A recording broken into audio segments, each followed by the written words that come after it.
Terence Crawford.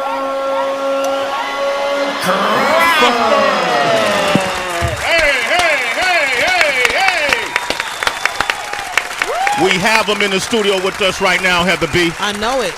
You remember when he first came up here, people was like, "Who? Wait, what? I don't get it." And we said, "Trust in us, and you shall soon see." He wasn't even in the weight division he is in now when he first came up here. Wow. Watched him move up the ranks. I watched people duck him. I watched him face adversity. I seen him switch his styles, adjusted through different rounds. I was at the Amir Khan fight. That was Amir Khan, right? Right. And me and Big Horse was there. You remember that horse? Yes, sir. And Amir Khan stopped in the, I don't know what round. Amir Khan at one point was considered to have probably top 5 fastest hands in the game. You bewildered him in that fight. Terence Crawford is back, ladies and gentlemen. Wow. Yeah. Well, what happened with Khan, man? What was that? Was that an easy fight? Well, I don't look at no fight as an easy fight because training camp is always hard. That's why I never say the fights is easy. But it's a professional fighter. You're fighting a guy whose name I cannot even pronounce this week. I'll be at the fight, December 14th, rather. I'll be at the fight. How you pronounce his name? Do you know? Just say Mean Machine. Mean Machine. Okay, Lithuanian boxer, professional boxer, 22-0. This guy is incredible. 2-time Olympic boxer. You're facing this guy. Most people feel, for whatever reasons, that it's a gimme fight, and everybody really wants to see you face Errol Spence Jr., right? That obviously can't happen because of his accident. Have you spoken to him at all? Nah. Okay. Y'all don't – I know y'all go at it with each other, but is that real or is that just kind of competitive? Well, it's a competitive nature in us both, you know. He wants to be king of the division, and I feel like I'm king of the division. So you're going to get that back and forth, friction. I thought y'all was still cool, though. Like, you haven't checked in on him since the accident? Yeah, I checked in on him, but I haven't heard nothing back from anybody. So, obviously everybody said he's good, he's okay. So I wish him nothing but the best, him and his family. Okay, so you focused on this next fight then? For sure. Oh, for sure. How do fights get picked? Like, is it the promoter who picks this guy, or is it management? Well, this is my mandatory, so there was no way around this. Okay, so he's the number one contender. Right. And so he has the right to fight for your crown. Right. All right, in this welterweight division. This is crazy because I watched you. What division did you start in? At what weight? 135, lightweight. Lightweight, and now you're fighting at 147. Guys who physically, in theory, are bigger than you. Right. Right? What is the difference in punching power from 135 to 147? Well, it's a little bit different because you naturally fighting bigger guys, but at the same time, I feel like I didn't grew into the weight class. I'm stronger now than I was at 135, and I'm bigger as well. Mm-hmm. Who is it that you would want to fight? Me? Yeah, I know you got the mandatory, but if you had your choice, who would it be in the ring next, opposite of you on Saturday? If I had to choose, it would probably be like a Pacquiao or somebody. Pacquiao. You hear that, Horse? I hear that. You want to jump in on this, Big Horse? Yes. Okay. I wanted to know how, first of all, welcome to the show and all that. How's that your first, how is he your next opponent right now as far as he's mandatory? Because he doesn't have a belt. Shouldn't you be fighting like the rank number 1 or the rank number 2 fighters in the world, like far as like that got the belts, like WBA, WBC, and stuff like that? Well, them is different sanction bodies. He's number 1 in my sanction body. That is the WBO. Each sanction body has their own mandatories that they have to fight. So that's when he come into play as my mandatory and the number 1 contender for my WBO welterweight title. I'm trying to figure something out totally separate, Terrence. Okay, so you come here in the studio and you like so mild-mannered and quiet all the time, and I've passed you before, and somebody had to tell me that was you. I've seen you, though, on video and watched you fight, and you're a completely different person. Are you just mad when what switches off when you get into the ring? You thinking about the training camp, or is it an emotional thing? Like, it's like Jekyll and Hyde almost. That's just me in general. You know, when it's time to go to work, it's time to go to work. You know, we're not in it to play. We in it to hurt somebody. So it's time to inflict some pain on somebody and get the job done. Inflict pain. Yeah. Do you ever scare yourself? Like thinking about that you want to bring pain to someone, not just be strategic where it's like, okay, maybe we can dodge each other and I win just from the game in my mind, but physical pain. Well, we in the hurt business. You know, this fighter is coming to try to hurt me. Okay. So, you know, it's my job to go out there and give it back to him. You ever concern yourself about, you know, it's been guys, I think the ring had more deaths in the ring this past year than ever in history, I feel like. Do you ever concern yourself with the fact that your hands are lethal and you could literally take somebody's life in that ring, or vice versa? I don't ever think about it, but at the same time, that's why I say you don't go in there playing around. Because, you know, things can get serious real quick. You know, all it takes is one punch. You know, that's why you got to go in there and do what you got to do to get the job done and pray that everybody leaves the ring safe and healthy. It's interesting with Terence Crawford because as great as you fought, as you've been fighting, you still have a lot of naysayers. Would you agree?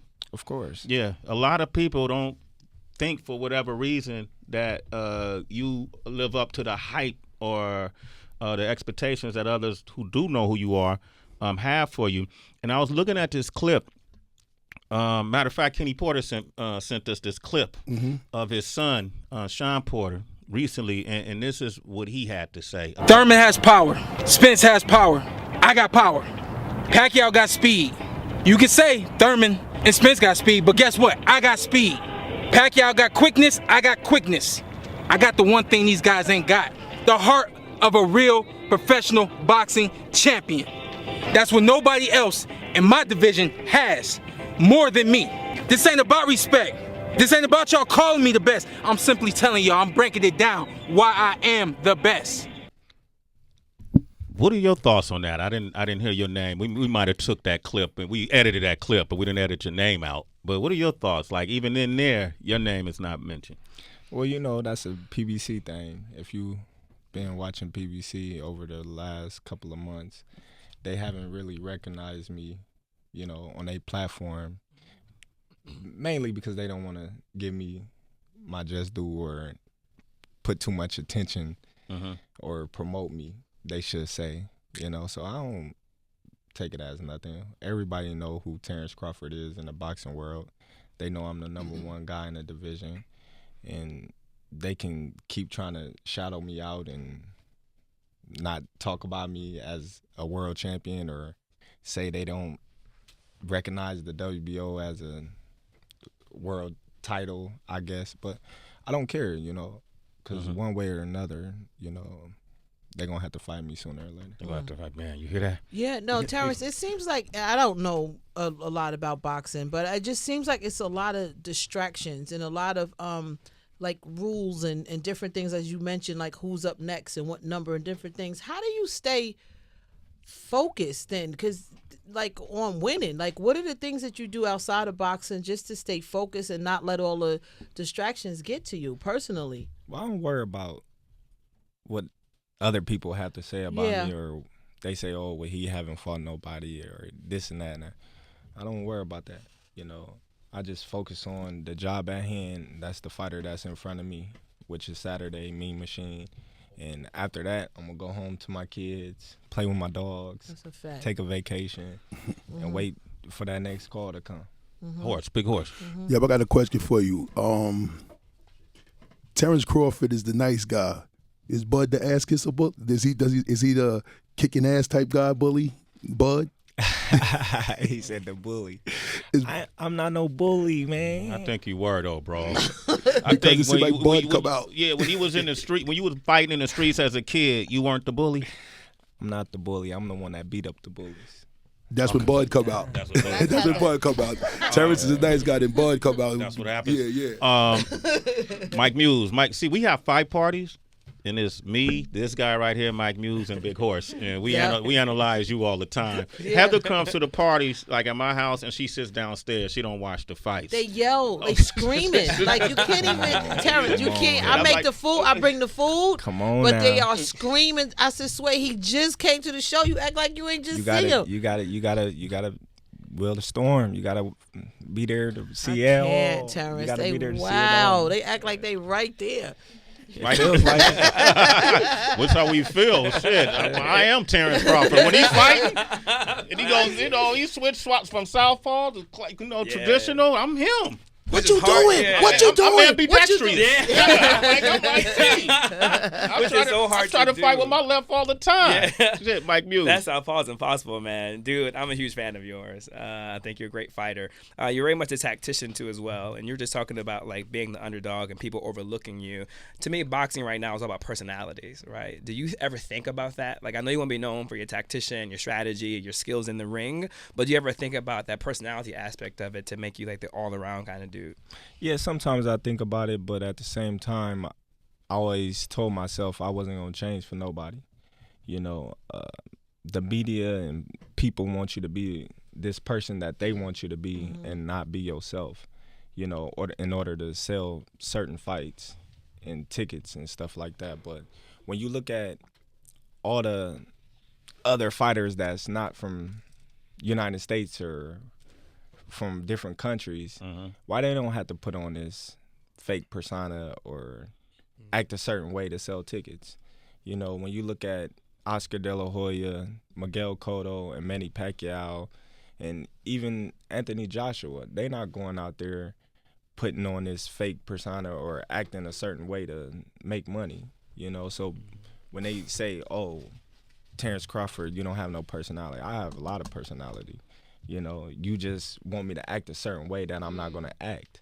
You know, I don't have to act showboating or going crazy in the media, showing money and cars and my lifestyle. My lifestyle is who I am. You know, I'm not going to sit here and fake the funk and say, oh, act a certain way, and then when you see me on the streets, I'm acting totally different. Like, oh man, you're an imposter.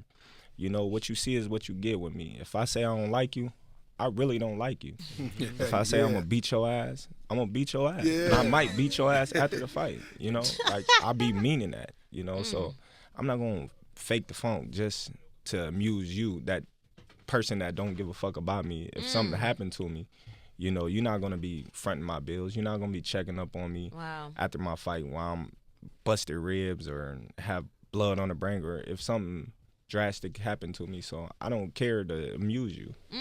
Shit, Terence Crawford. Spoken like a king. The hell just happened right there? That was so real. So when go on, Big Horse. Good question. Horse here, I'm backing up. My bad, No, homie. get it, baby. Are you the first boxer from Nebraska? Because it seemed like y'all like football players out there, like far as a Cornhusker and all that. So it doesn't seem like Nebraska breeds like boxers. It doesn't seem like that type of place. Are you the first? Like, I would say I'm not the first. Okay. You know, but I'm the first world champion from Omaha that's born and raised. Yes. Okay, that's what's up. First world champion. First world champion. We have a lot of great boxers that came in the past, you know, but they didn't have the promotional backing. They didn't have the manager backing.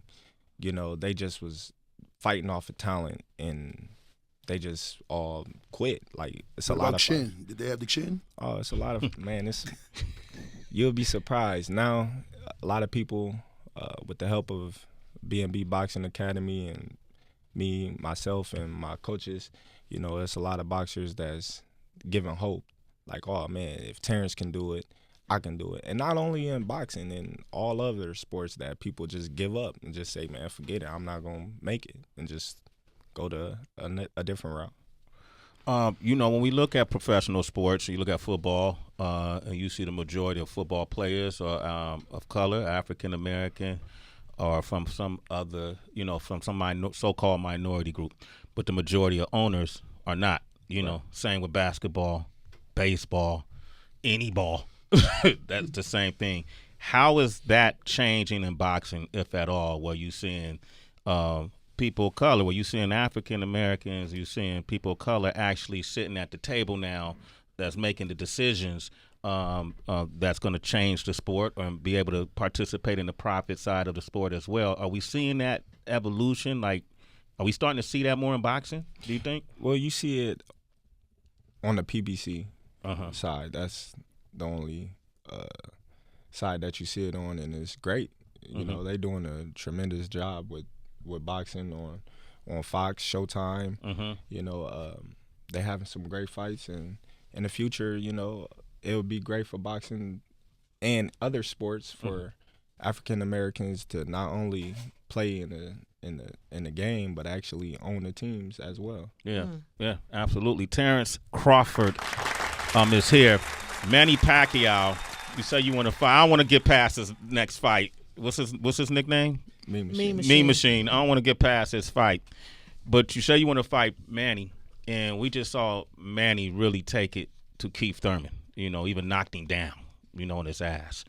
There's nobody in boxing right now. Well, there's very few, if anybody, well, at least in the welterweight division, that has more experience than Manny Pacquiao.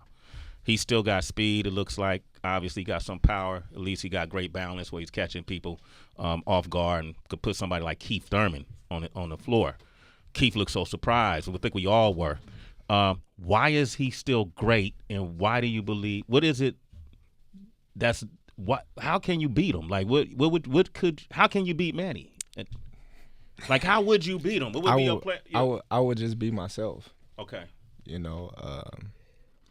I'm an all-around fighter, and I just think the way that he jumps in and throw a lot of combinations, I'll catch him in the middle of it and potentially knock him out.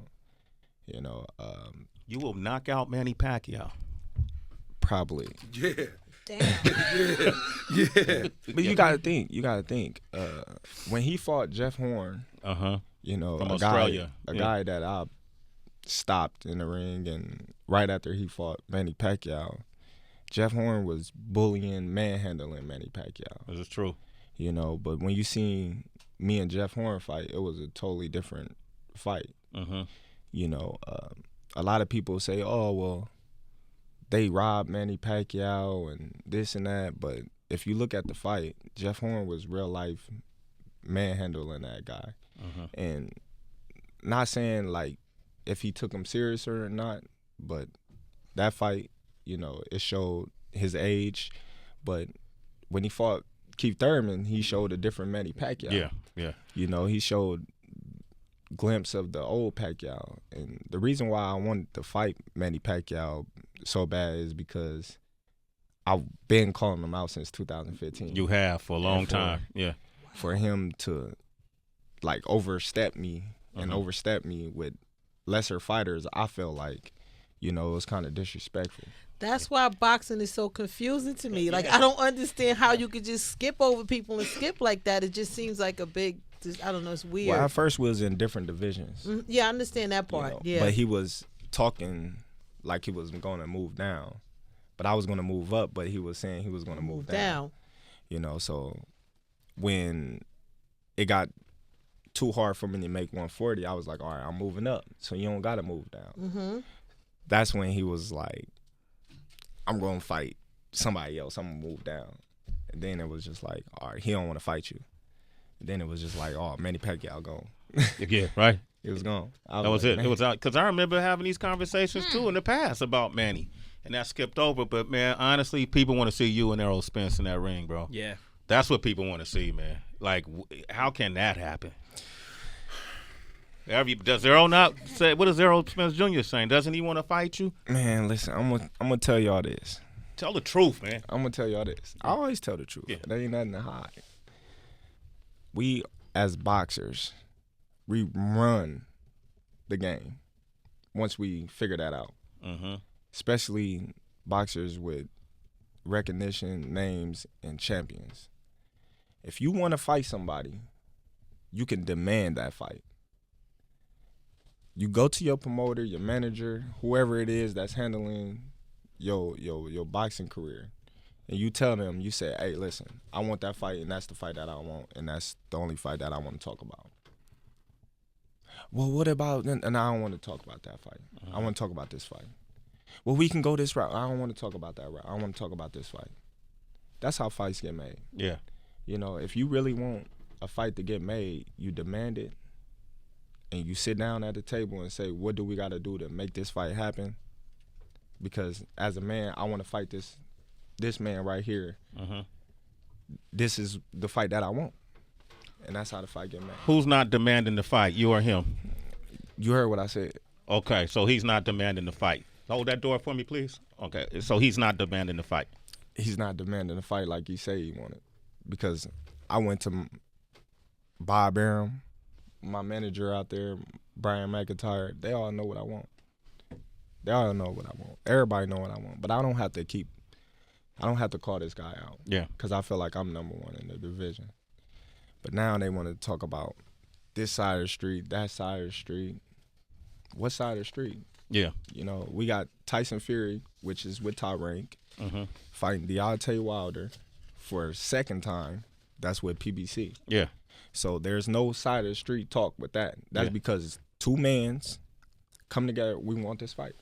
And that's all it has to be. That's all it had to be. You got the truth from Terence Crawford, the champ, fighting this weekend at Madison Square Garden. He's fighting the Mean Machine, the Lithuanian Mean Machine. That's all his name is, Mean He Machine. wants Pacquiao. He wants Errol Spence Jr. He wants them all. He wants all the smoke. He just cleared up the confusion because I didn't understand.